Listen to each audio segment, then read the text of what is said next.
예, 안녕하세요. 그간 화제작으로 소개되었던 넷플릭스 오리지널 드라마 지옥이 마침내 공개되었는데요. 공개되자마자 넷플릭스 전 세계 순위 1위에 등극하였습니다. 기존의 오징어 게임 같은 경우 드라마 공개 후 8일이 지난 후 전 세계 1위를 거머쥐었는데요. 지옥은 불과 하루 만에 넷플릭스 전 세계 순위 1위에 오른 것입니다. 현재 넷플릭스 전 세계 TV쇼 부문에서 탑 10, 그러니까 전 세계 순위죠. 전 세계 순위에서 한국 드라마가 3편이나 올라 있다고 합니다. 그 중에 1위는 지옥, 2위는 오징어 게임, 그리고 9위가 사극이죠. 연모가 올라 있습니다. K드라마의 저력을 여실히 보여주고 있는 것 같습니다. 지옥 역시 오징어 게임과 마찬가지로 전 세계적으로 선풍적인 관심을 얻고 있는 것 같아요.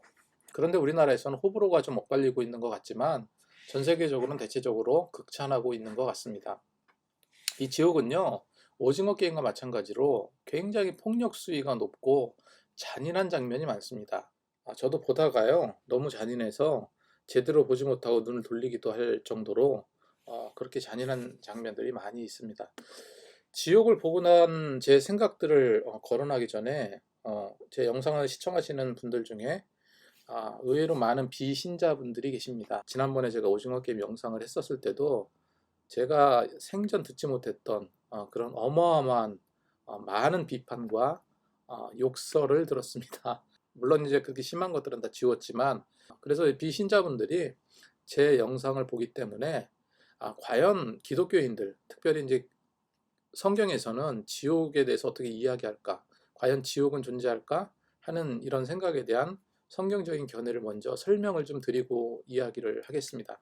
이 모든 종교는요, 착하고 선하게 살기를 원합니다. 그리고 착하게 산 사람은 천국에 가거나 극락에 간다 이야기하고요. 착하게 살면 지옥에 간다 이렇게 교리적으로 가르치고 있죠. 성경은 지옥에 대해서 어떻게 묘사하고 있을까요?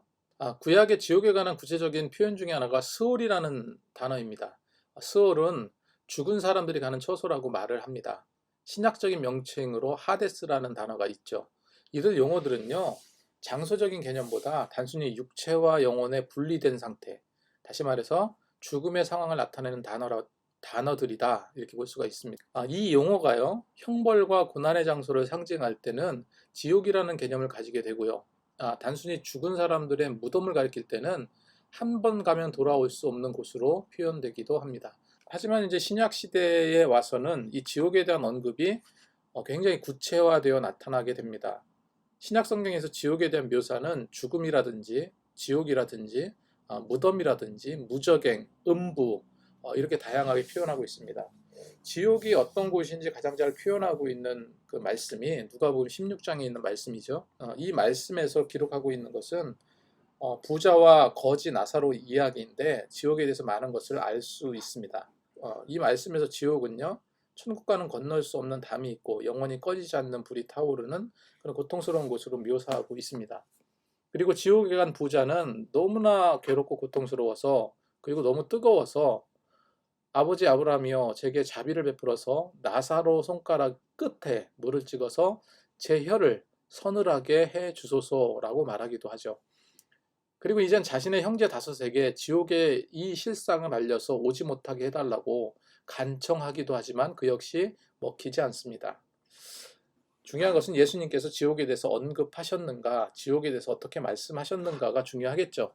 마가복음 9장에 보면 예수님께서는요, 직접 지옥에 대해서 언급을 하십니다.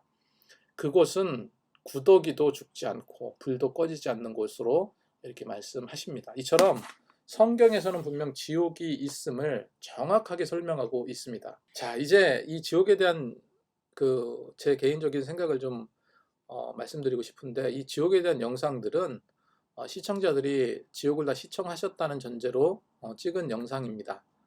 그래서 아직 시청하지 않은 분이 계시다면은 시청하시고 보시면 좋을 듯 합니다. 왜냐하면 스포가 있기 때문에 그렇습니다. 이 드라마 지옥은 한마디로 말도 안 되는 스토리를 말이 되게 만들고 있는 것 같아요. 드라마를 보는 내내 어떤 긴장과 극한의 공포를 시청자들 그 심상에, 그 마음속에 겹겹이 덧입히고 움찔하게 만드는 그런 재간이 있는 것 같습니다. 정말 인정할 수밖에 없는 것은요, 이 드라마의 놀라운 스토리예요.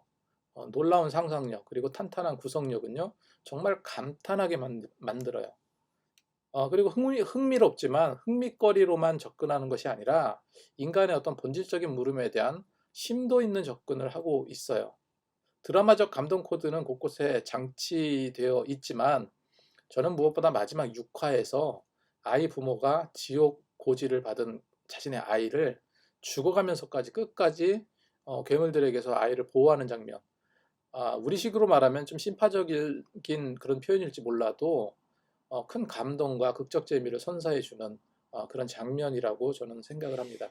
그런데 무엇보다 지옥은 이런 대단한 구성력과 감동과 달리 너무 폭력적이고 너무 잔인하다는 그런 사실이에요.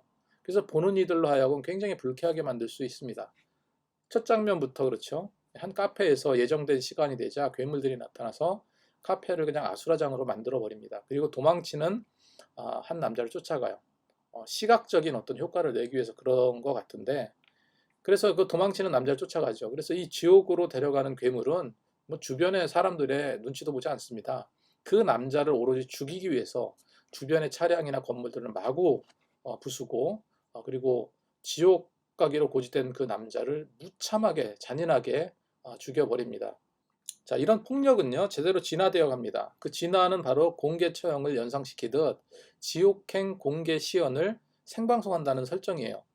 지옥으로 가기로 고지된 박정작 씨는 새 진리회라는 신흥 종파의 요청에 따라서 30억을 받고 지옥 공개 시연을 감행합니다. 그 30억이라는 돈을 남은 두 명의 자식에게 남겨주기 위함이었죠. 결국 이런 일종의 공개 처형 장면이 전국 방송과 유튜브에 생중계됩니다. 그로 인해서 모든 사람들이 그야말로 공포에 질리게 되죠. 이런 폭력적인 장면이 오징어 게임에 이어서 안방을 또다시 장악하며 전 세계 이슈가 되어가고 있는 것은 굉장히 좀 안타깝다는 생각이 들고, 이런 어떤 폭력성의 문제, 폭력성의 진화의 문제, 이것은 큰 문제라고 저는 생각이 들어요. 그래서 공개 시연의 날 박정자 씨의 공개 시연을 생중계로 목도한 많은 사람들은요, 공포에 사로잡히죠. 그리고 역시나 지옥의 괴물들은 그곳에 나타나 박정자 씨를 심하게 난도질하면서 뼈만 앙상하게 만들어 버리고 사라져 버립니다. 이로 인해서 새 진리회라는 신흥 종파는 급성장하게 되었고, 심지어 전 세계 50%가 새 진리회 신도라는 이야기도 드라마에 나옵니다. 그런데 놀라운 점은 이들의 종교적 광기는 단순히 권선징악을 넘어서 정말로 처참한 응징도 서슴없이 감행한다는 데 있습니다.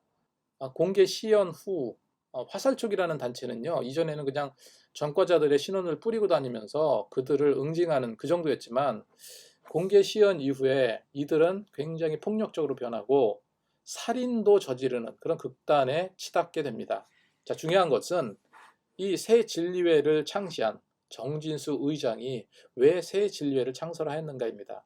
모든 신흥 종교가 생겨나는 이유가 어떤 그 깨달음을 통해서, 예를 들면 신으로부터 계시를 받았다, 신으로부터 어떤 환상을 받았다, 이런 확신을 하면서 그런 어떤 기반으로 종교를 창시하게 된다고 저는 생각을 합니다. 그렇지 않으면 아예 사기를 목적으로 사이비 종교를 만들기도 하겠죠.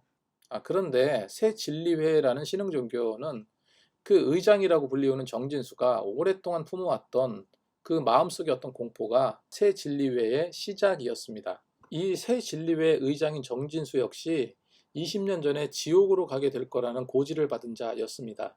그는요, 남에게 거짓말도 그리고 상처 준 적도 없는데 왜 이런 일이 자신에게 생기는지 모르겠다, 이렇게 말을 합니다. 그러다 터득한 것이 공포였다 말합니다. 공포가 자신을 더 선한 곳으로 인도하였다는 사실을 깨달았다, 이렇게 말해요.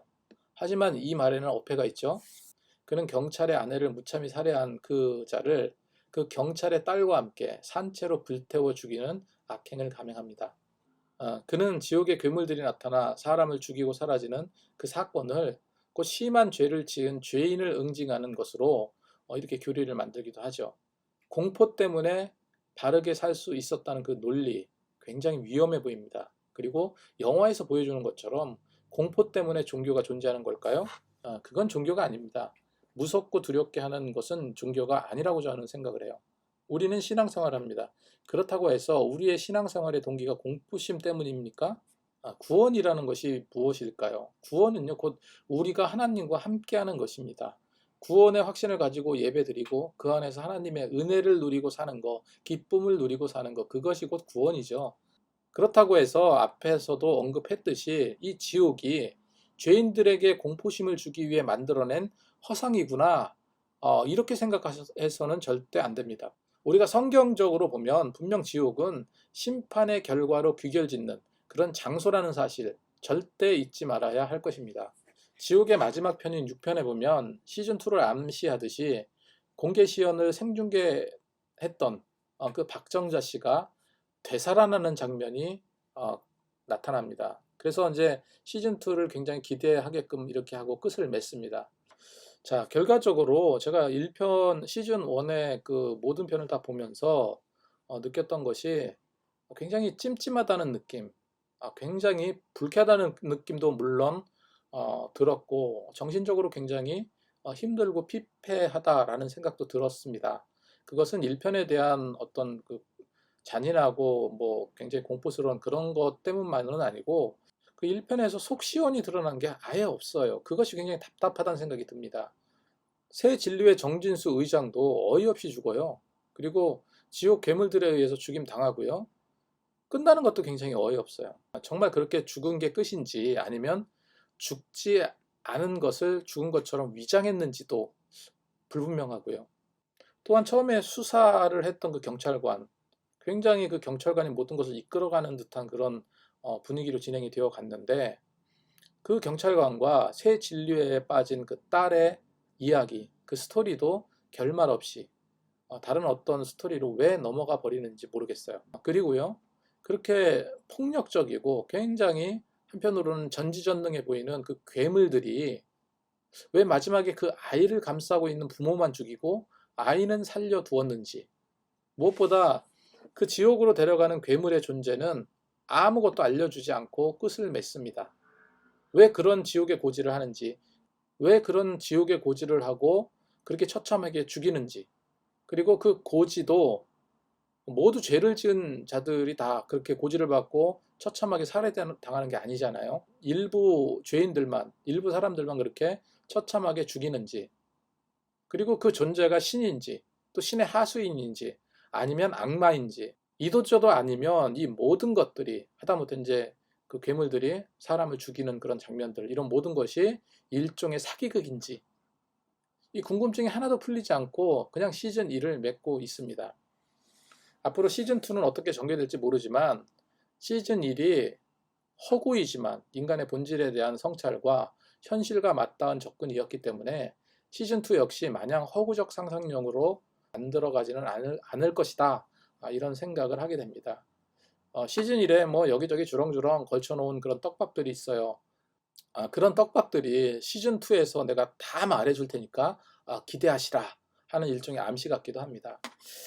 이거를 보면서 참 많은 것들을 생각하게 됩니다. 많은 것들을 생각하게 되는데, 한국의 이 그 K 드라마의 그 엄청난 위력이 더욱더 강해지는 것 같아요. 자, 여기까지 지옥에 대한 제 개인적인 생각과 견해를 말씀드렸습니다. 다음번에는 더 좋은 이야기 가지고 찾아뵙도록 하겠습니다. 감사합니다.